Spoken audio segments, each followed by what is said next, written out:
Lecture du livre des Actes des Apôtres, chapitre 13, des versets 26 à 33. En ces jours-là, Paul vint à Antioche de Pisidie. Dans la synagogue, il disait: « Vous, frères, les fils de la lignée d'Abraham, et ceux parmi vous qui craignent Dieu, c'est à nous que la parole du salut a été envoyée. En effet, les habitants de Jérusalem et leurs chefs ont méconnu Jésus, ainsi que les paroles des prophètes qu'on lit chaque sabbat. Or, en le jugeant, ils les ont accomplis, sans avoir trouvé en lui aucun motif de condamnation à mort. Ils ont demandé à Pilate qu'il soit supprimé. Et après avoir accompli tout ce qui était écrit de lui, ils ont descendu du bois de la croix et mis au tombeau. Mais Dieu l'a ressuscité d'entre les morts. Il est apparu pendant bien des jours à ceux qui étaient montés avec lui de Galilée à Jérusalem et qui sont maintenant ses témoins devant le peuple. Et nous vous annonçons cette bonne nouvelle. La promesse faite à nos pères, Dieu l'a pleinement accomplie pour nous, leurs enfants, en ressuscitant Jésus, comme il est écrit au psaume 2. « Tu es mon fils, moi aujourd'hui je t'ai engendré. » Au nom du Père et du Fils et du Saint-Esprit. Amen. Loué soit Jésus-Christ. Nous avions vu il y a de cela quelque temps comment est-ce que l'Esprit avait demandé de mettre de côté Paul et Barnabé pour l'annonce de l'Évangile, pour la mission qui leur avait été confiée par l'Esprit Saint. Et on nous a aussi fait comprendre que Jean-Marc, qui a écrit l'Évangile de Marc, était leur auxiliaire, il était là pour leur assister. Aujourd'hui, on voit un peu comment est-ce que les disciples ont procédé pour ce processus d'évangélisation. La première des choses que nous remarquons dans cette première lecture, c'est que les disciples font exactement comme Jésus avait fait. Jésus commençait son évangélisation dans les synagogues, au temple, et de ce fait, quand ils arrivent, ils trouvent d'abord une audience juive. Et ils parlent en langage juif pour qu'ils puissent comprendre. Et dans la première lecture d'aujourd'hui, ils font comprendre que Jésus, justement, était le Messie tant attendu.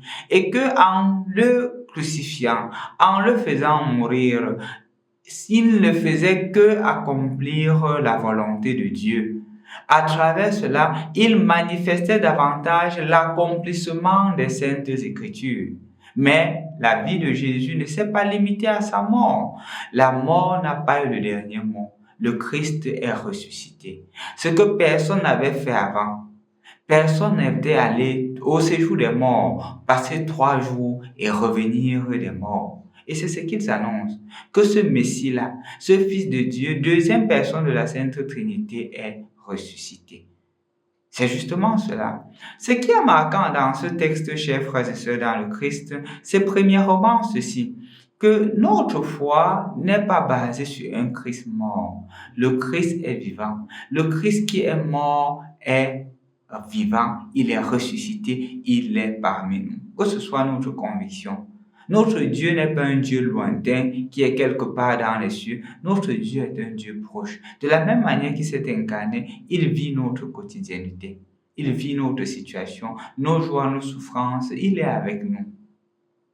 Il comprend mieux nos souffrances parce qu'il a aussi souffert. Mais il a compris que sa souffrance n'était qu'un passage pour un plus grand bonheur. Notre souffrance aussi est un passage pour quelque chose de plus grand. Et l'attitude qu'il faudra avoir, c'est une attitude de foi et de confiance en Dieu.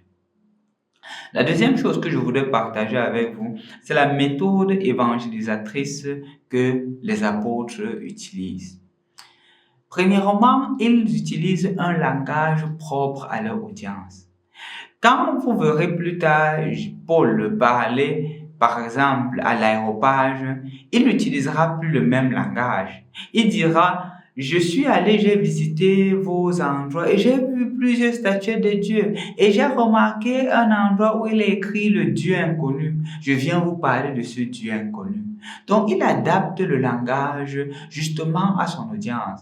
Puisqu'il parle aux Juifs, il adapte le langage pour que les Juifs puissent comprendre ce qu'il est en train de dire. Quand il parlera aux païens qui n'ont pas l'expérience d'une foi juive, qui n'ont pas l'expérience de Dieu ressuscité, de Dieu qui a parlé à Abraham, à Moïse, il adaptera le langage propre à la culture et aux personnes, à son audience. Je crois que c'est une invitation pour toi et pour moi à plusieurs niveaux. Premièrement, quand je veux faire connaître Jésus aux autres, est-ce que j'entre dans leur situation? Est-ce que je me mets dans leur situation propre? De manière à ce que le message que je véhicule soit compréhensif. Que ce ne soit pas un message qui soit désincarné de leur réalité, désincarné de ce qu'ils sont en train de vivre. C'est ce qu'il faudrait toujours se demander. Et ça ne se trouve pas seulement dans une situation purement religieuse. Même quand j'éduque les enfants, est-ce que j'adapte mon langage à mes propres enfants? Est-ce que mes enfants comprennent clairement ce que je suis en train de dire? Est-ce que mes enfants donnent du sens à ce que je suis en train de dire?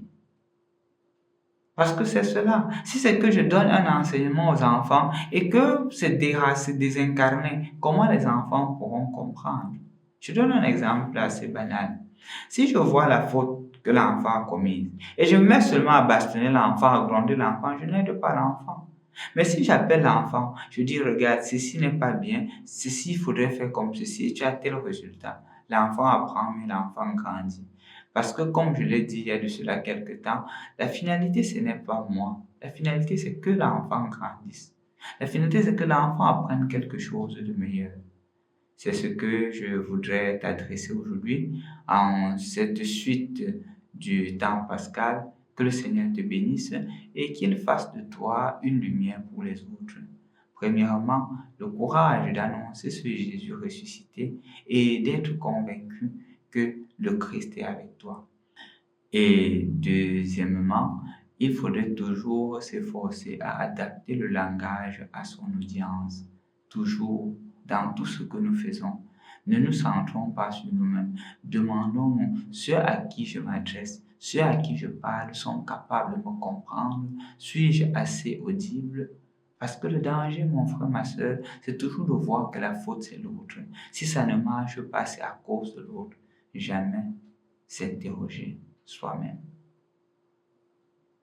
Au nom du Père, et du Fils et du Saint-Esprit. Amen.